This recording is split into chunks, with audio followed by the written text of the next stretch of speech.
Hello everyone, this is Firelord with a video I probably should have done first. About a week ago, I got this notification from Forge of Empires that they are looking for videos on how to play Forge of Empires, just the basics. And I thought, hey, why not? So, if I had thought about this better, I would have done it closer to harvest time, so that way you guys could see kind of how the coin supplies works.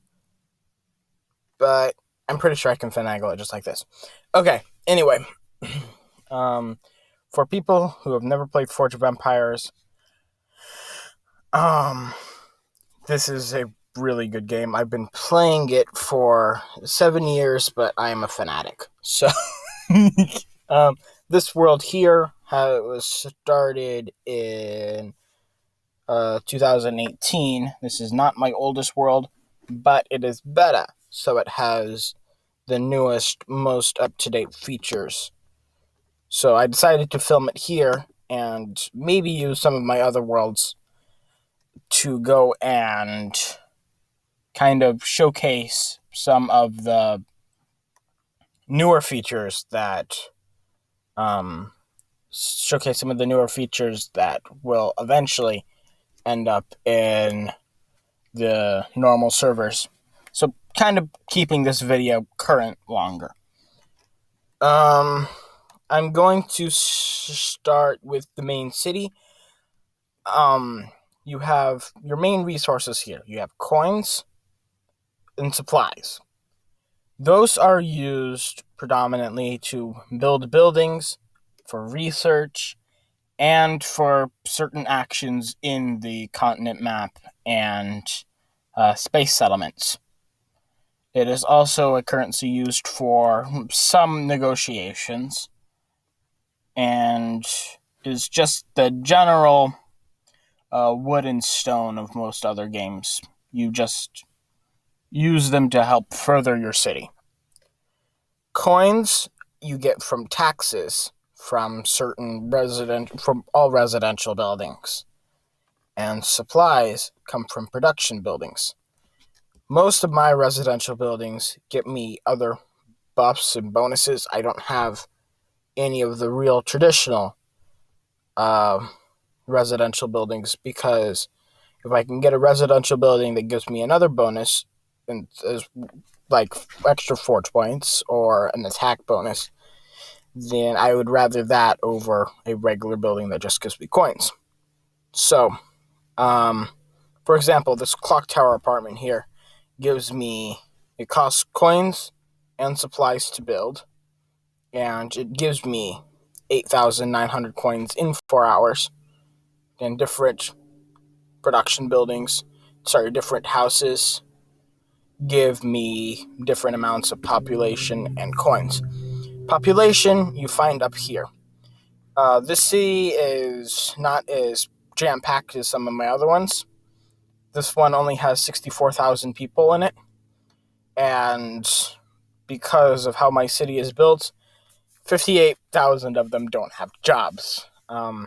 It's a miracle I'm still president or king or whatever. Anyway, so that is houses. Then you have production buildings. Production buildings I usually just use the normal ones. This world is not a good example because it's my beta, but my Oddrover, which is another world that I play in, often will have buildings like that, because normal buildings often produce way more supplies than event buildings. Moving down to goods buildings. Again, I do not have any of my city, because if you look here, in one day, this building, which is 5x5, would give me 20 goods. It would cost 20 gas, and it would need a bunch of supplies and coins to make. Instead, I would use this building, which gives me 25 goods. If I had an Arctic Future era, it would give me 25 goods from the Arctic Future era. And it wouldn't cost me any coins and supplies. Instead, it would give it to me instead. And that is why I do not personally use goods buildings. Same with cultural buildings. I personally make enough happiness in my city. This is where you find your happiness. Come on. There we go. My demand for happiness is 64,000, which is my population. You need one happiness for one population. And when it hits 120%, you get something called enthusiastic, which provides your coins and supply buildings with a small boost. I have so much excess happiness. I have 104,000 happiness. So I have not wasted my space with happiness buildings. However, I just got some supplies. However, if you are just starting out, and I wish I had a world that was just starting out, then I would suggest going for those happiness buildings, those production buildings, those coin buildings, until you can play enough events to get some of the real powerful buildings. See, what other features do we have? Well, this is the amount of goods you have in your city right now, of your age. That's how you can view that. And there are several ways to look at how many goods you have. This one is very, very simple. You can see the ages I camped in for long amounts of time. Like this one here, I camped in for about a year and a half. And I had almost 20,000 goods. I spent a lot of those buying goods of higher ages when I decided to age rush up to Colonial Age and Future Era. Sorry, not Colonial Age, Industrial Age. And then, yes, to Future Era.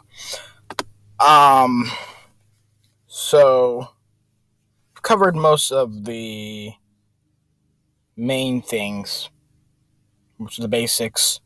Those are your metals. You use them for expansions, and you get them from certain great buildings. Oh, great buildings. We can cover that. Great buildings are probably the most important part of the game. They provide huge buffs and boosts, like the Arc, for example.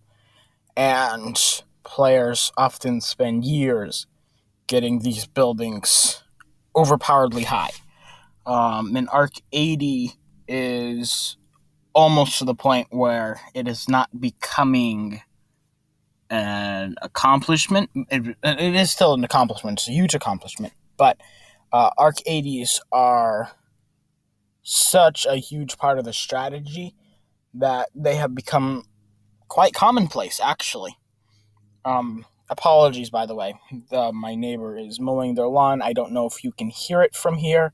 I can, but I don't know if you'll be able to hear it on the video. And so if that is annoying, or if it gets too loud, I can stop the video and come back to it. So just wanted to apologize for that if you hear this weird buzzing noise in the distance. Yes. If you look here, you taking spots on great buildings gets you large amounts of metals, especially in the higher eras, in the higher aged great buildings. which you use for things called victory expansions. Expansions are by far the most important part of the game. You can never have too many expansions. I'm going to use a coin expansion very quick. Boop. And then I'm going to use a victory expansion. And if you see how I'm expanding right now, I keep it so it is all together. Does that make sense? I keep it so it's all in blocks. I don't randomly expand one here and then the next one here and then one out here and then one down here. And I've seen cities that do that. And basically, you end up wasting a bunch of space. Space is by far the most important resource in the game. Your space needs to be maximized to maximum efficiency, so you can fit the most amount of overpowered buildings in your city as possible. And that is why I do not have very many buildings that are normal buildings. I get event buildings and buildings that provide my city with the boosts I need, mostly attack and forge point buildings. Forge points are a huge part of the game. They are used for research and building great buildings. And leveling great buildings. They are the thing that gets you from one age to the other.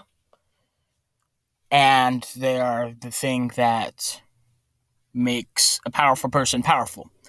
A space age, asteroid belt, or Venus player will often produce anywhere from 500 to 700 to sometimes even 8 or I don't think anyone's hit 900 forge points. Somebody probably has, to be honest.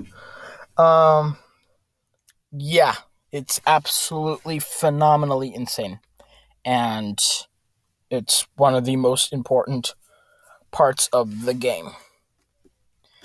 So I'm just going to rotate through the city, showing you different buildings on the outskirts and kind of explaining what they do.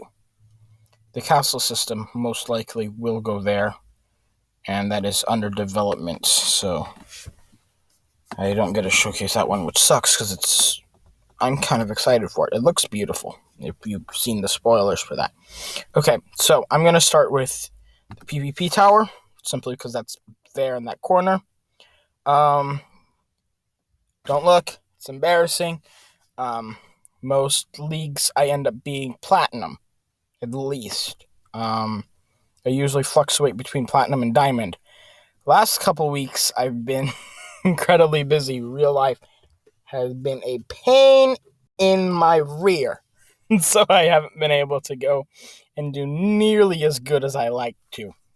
Or nearly as good as I usually do either.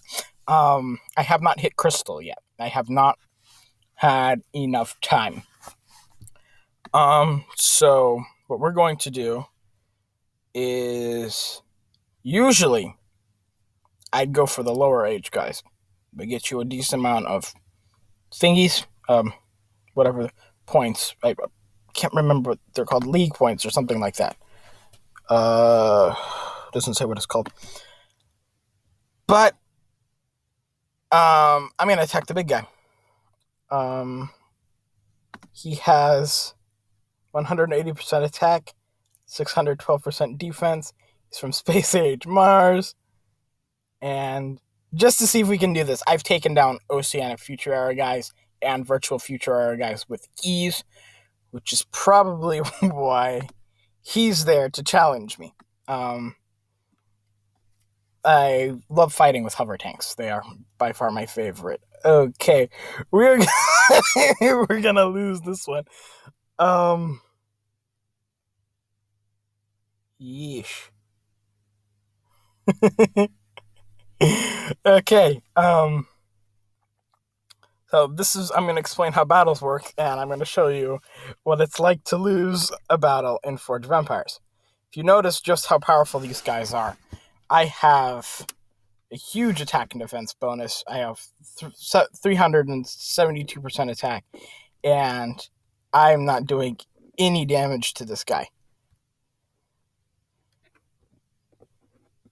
It is phenomenal that he is even...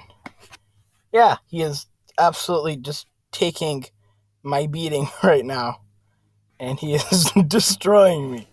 So this was probably a bad example for my first attempt. But that is okay. I'm going to fight him a little bit more, just because I feel like it. Okay, I've destroyed one of his troops. And this battle, you have two buttons here that are very important.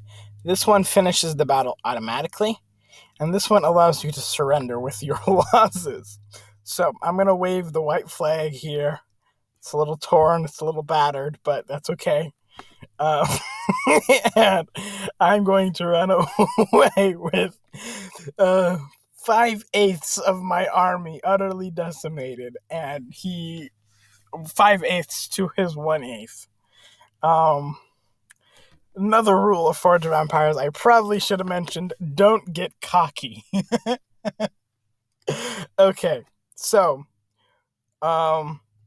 you notice it refreshed, and it's now this Oceanic Future Era guy. Now I'm gonna fight him too, because I don't learn my lesson. He has 600% attack, and no, 600% defense, if I remember correctly. I can check. It doesn't say here, but if you look here, 73% attack, 635% defense.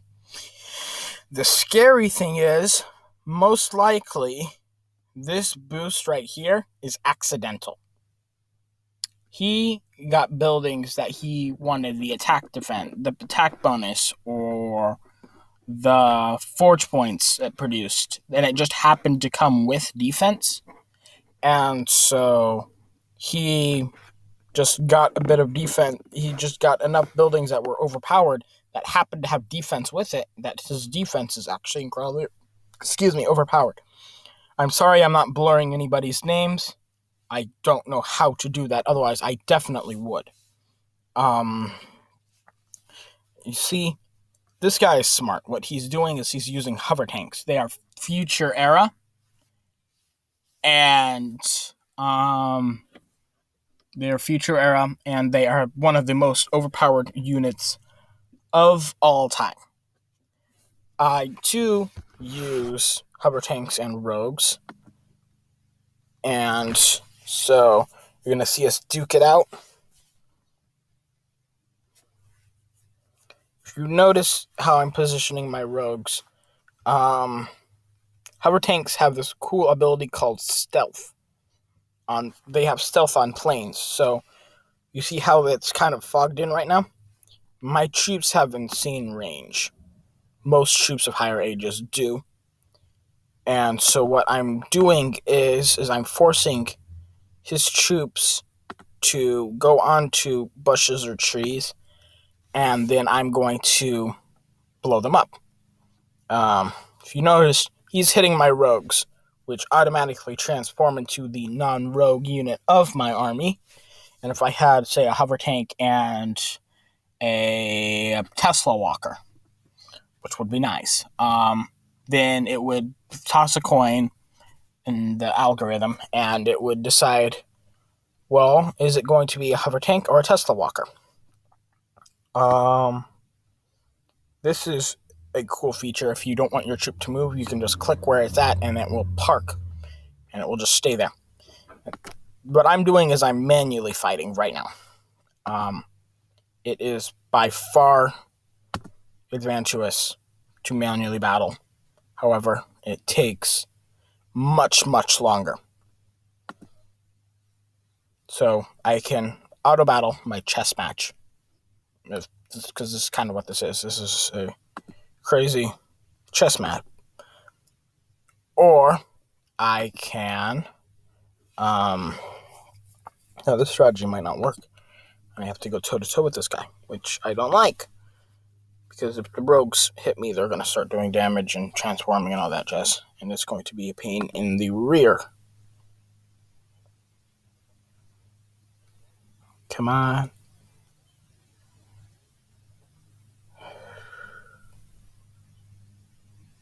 Well, that sucks. Alrighty. Ow.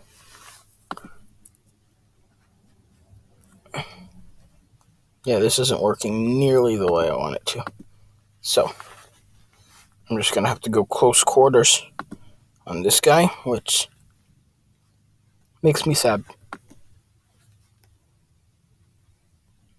Okay, so, yes, this is taking forever. I'm so sorry, but you guys are starting to see how the battle system works as well, which means I don't have to show that to you guys later.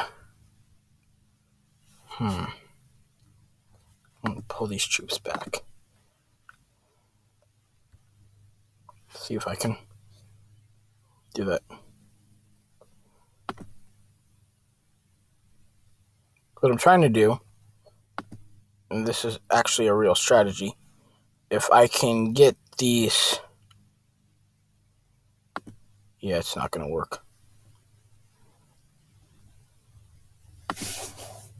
Oops. See? My troop lost stealth. So...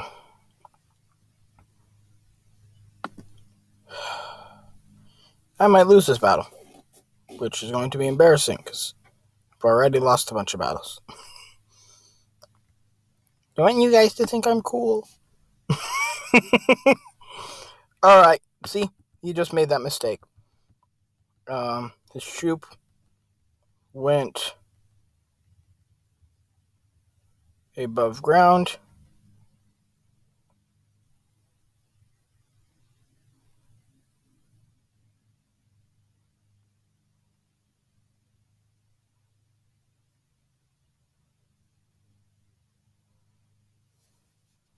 And so I just killed him. Planes. Oops.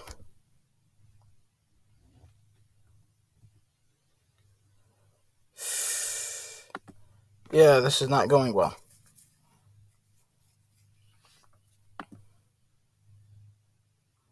I'm just going to transform all the rogues very quick.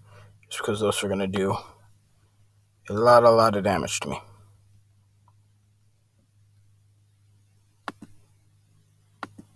I'm going to lose this battle. That is okay, because even when we lose, we learn, and blah, blah, blah.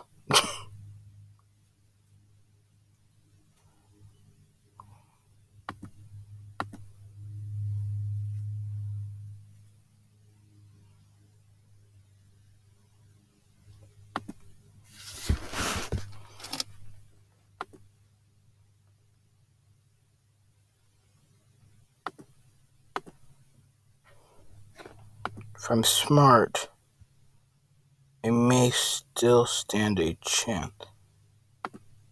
A slim chance. But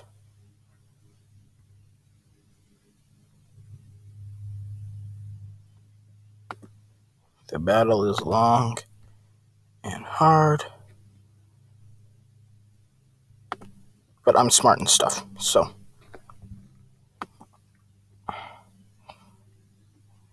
Ouch. What are these guys made out of? Titanium?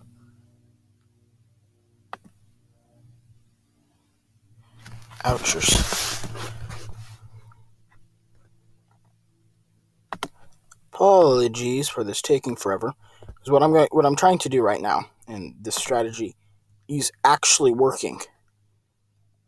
Which is awesome, because my strategies are kind of ham-fisted sometimes. What I'm trying to do right now is basically slowly hammer down his troops, because if I can do that, if I can have more troops shooting at him than he is shooting at me, then I will be taking way less damage than he is and doing way more damage to them. See, now it's 4-on-1. And I am kicking his rear. So, it was long, it was hard. He definitely had a huge advantage on me. But, I did it. I kicked his booty. So, I just completed the league. I had gotten enough points that I jumped from one league here to Silver League. Copper League is not hard to beat. I got a bunch of coins, supplies, and 5 attempts that I can now use to kick more people's butts. I would definitely go for this one. If you look at that last one was horrid. That guy had 600% attack, 75 defense. This person has 57 and 136. I could easily kick their butts. I really could. It doesn't matter what army they have. I totally outmatched them 3-1, especially since I'd be manually fighting and I'd be able to use my brain against the computers. But I don't really have time, and I don't want to make this another hour-long video.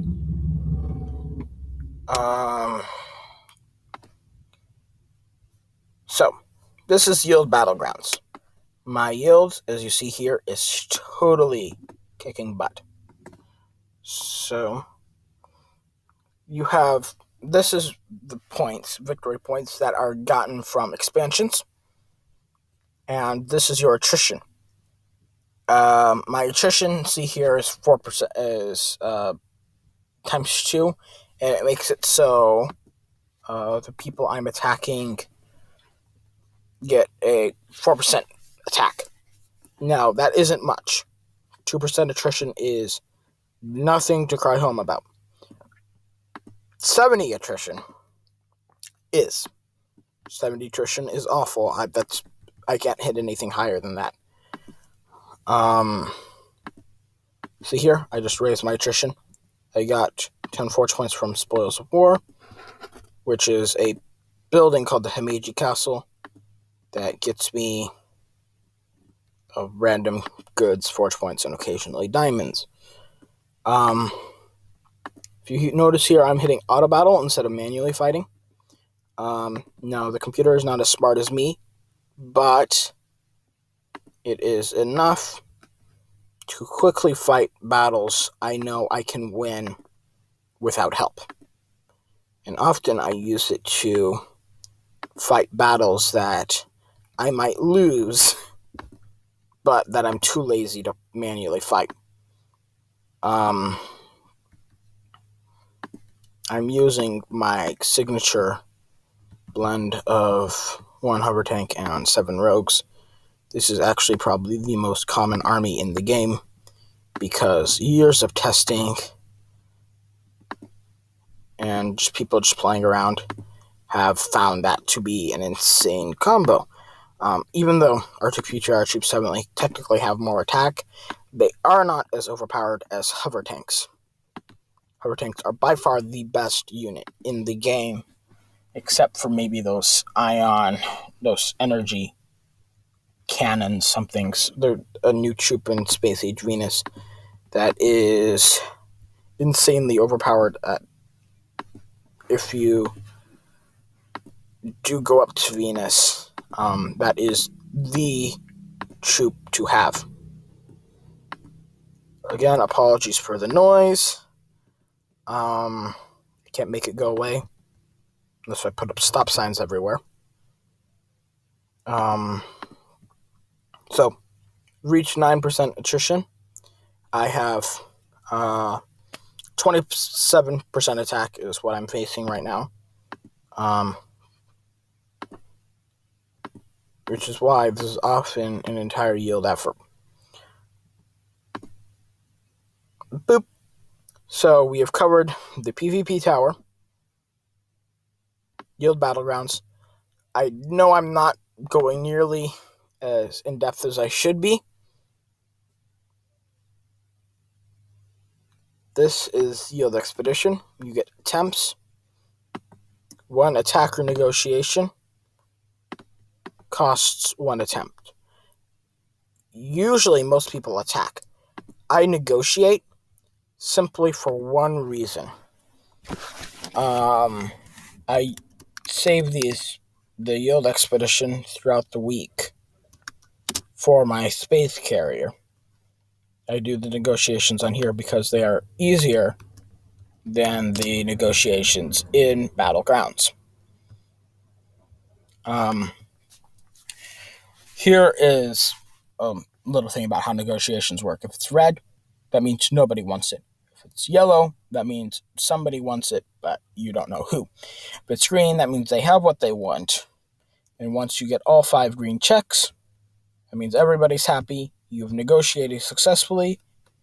And ta-da! This diplomatic gifts, the 10 forge points from my space carrier, is why I negotiate GEs, so I can get those bonuses. I have gotten up to 200 forge points several times, and I've even gotten the 50 diamond reward from Battlegrounds and from both Spoils of War and Space Carrier. In fact, there was one day I had gotten a 50 diamonds from a Spoils of War, 50 diamonds from a diplomatic gift, and I got a legendary from a silver chest, all on the same day. Honestly, I was half tempted to walk across a busy street with a blindfold because I knew I was so lucky there was no way I was going to get hit. This is the settlement. I'm currently doing Aztecs. Right now it's a baby one. I just started this 1 or 2 days ago. And see, I still have gold reward going right now. I have 7 days to beat it if I want to get that gold enchantment. See what time it is. 4 hours. See here. That is the mini game. And so I'm going to play that very quick. I'm trying not to make this last too long because I want to cover everything very quick. Oops, misclicked. But at the same time, that misclick is probably... Yeah, okay, I'm not going to get all the rewards. Sad noises. There was one here. That sucks. Okay, anyway. And, let's see, I'm going to collect my... That's not nearly as good as what I usually get. I usually get getting 200 goods from that before. Several times, actually. I got a 1-up kit and a Reno kit. Not in the same day, but gotten 1-up kits and Reno kits from the mysterious shards. So, this is not a good day. Anyway, this is the Tavern. Your friend's sitting in it. And get you Tavern Silver, which you can use to get yourself cool boosts like extra coins or supply boosts, extra turn for negotiations, extra happiness, which I never use, and a merchant bonus. There's your attack and defense, and your city shields. This is your construction recruitment bonus. I never remember to harvest my tavern, so I don't have very much silver anymore. That is your antiques dealer, or you can have auctions. I'm going to raise the auction a little bit. Somebody will hopefully steal that back with me because I have no desire to get a pavilion. These are buildings that are just for sale. They are not auctioned. If I click this and buy it, I will get it. Unfortunately, I don't see anything I like, so I'm not buying anything. These are buildings I'm selling. I'm getting gems and some coins, and that will be done in 7 hours from now. And if I don't like any of the options, and I'm too impatient to wait until midnight, or technically 6 p.m. in my time zone, I can spend 50 diamonds and get whole new options. I like you guys, but I don't want to spend 50 diamonds. So, I left my Promethium ship uncollected, so I could show you that one very quick. And this is the event hub. Gets you a cool boost when you complete the event. I got a supply bonus from this one for 5 days. It was a 150% supply bonus, which was lovely. And the wildlife event will get me cooler stuff as well. The wildlife event was actually created by the same developer that created St. Patrick's Day. So, and the new building is absolutely gorgeous. There's 3 upgrades. Eagle, moose, and bear, I think, are your 3 options. And so that's going to be fun to play. I love wildlife and nature. And yeah, it's going to be fun to get that building. It looks gorgeous. I can't show you guys yet how it looks like unless I pull up spoilers. But absolutely beautiful. This is the Promethium ship. I had already gone and repaired it. I shouldn't have, but I did. I should have waited to show you how that works. And I'm hiring 3 crew members. I personally go for the guys that get me bonus Promethium. And I'm going to send that ship, and you can watch it sail away. Bye. Sailing away. This world does not have the oceanic terminal, and none of my worlds yet have the spaceport. I am going to be entering virtual future era in optimistically, I'm going to say a month. Realistically, I'm going to say about a month and a half, 2 months. So, yes. These are where you find your experiments. I am about ready to unlock an upgrade for my oceanic terminal. I am going to have that be part of my Promethium and Orichalcum video I am currently working on. It's just in development. And then you have the continent map, which I'm not going to show you because it's embarrassing. Fine. My continent map is only in the tomorrow era, in the contemporary era right now, because I decided to age rush this one about a month and a half ago. So I went from the industrial age all the way up to the Arctic future era in a little over, I think I did it in 2 weeks, tops. I think is what it took for me to get through all those ages. And so I'm insanely behind.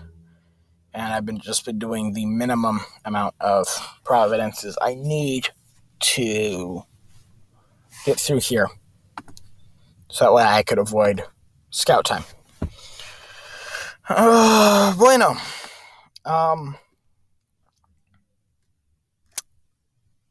Trying to think of anything else to add into the other basics that I think I should add to this video. I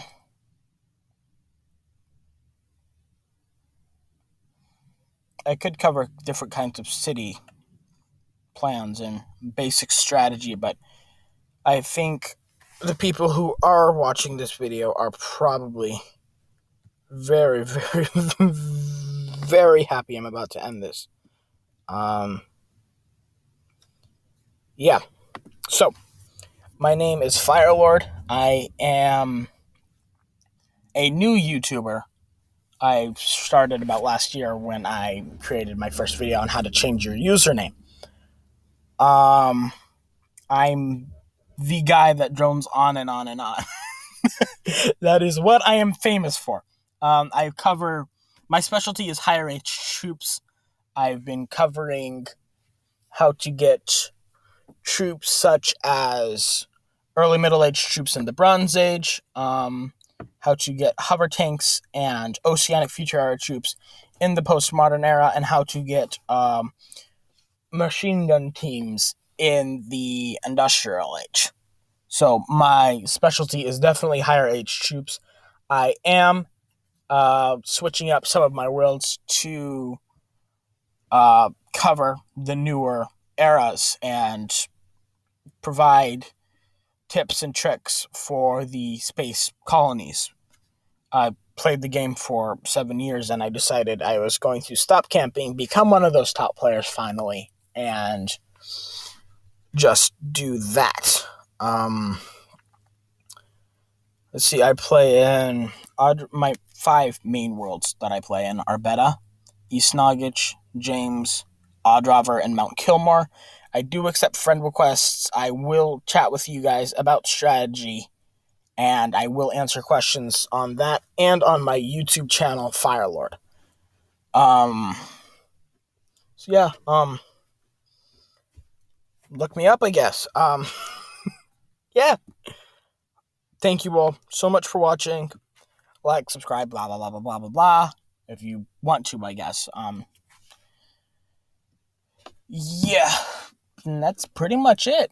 I will periodically post videos and eventually, finally, get my 2-hour-long hover tank video published at some point. They have a saying, for every minute of video, it takes an hour of editing, and that is so totally true. And with me being as busy as I have been lately with just real life, it's been phenomenally fun. It's been amazing. But it's been a crazy ride lately. Yeah. So, I look forward to making more videos. I look forward to any comments, suggestions. I'm one of those people that is fine accepting criticism and harsh feedback. I will not cry. I may sniffle, but I won't cry. So, you all message me with whatever. I will be happy to talk to you all. I love talking. So, yeah. You all stay safe. Have fun. And for you poor schmucks still in school, have a nice summer.